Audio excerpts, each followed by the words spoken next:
પહેલા તો તમામ અમારા ચાહક મિત્રોને અમારી એસબી હિન્દુસ્તાની ટીમ તરફથી નવા વર્ષના રામ રામ।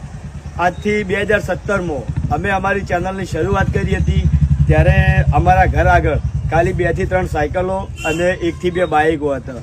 અને 2017ની અંદર અમારા પૂર્બાભાઈ સતી માતાએ અમને એક આશીર્વાદ આપ્યા હતા કે એક સમય એવો આવશે કે તમારા ઘર આગળ સાધન મૂકવાની જગ્યા નહીં રહે।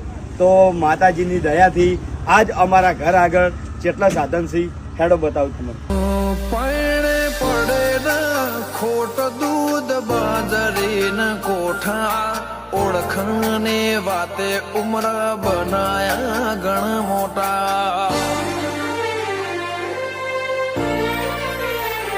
નગર બજાર ને કરીએ લોકો ચાર હોશે જોતા, અલગ મલક જોયા તારે આશીના રંગ નોખા।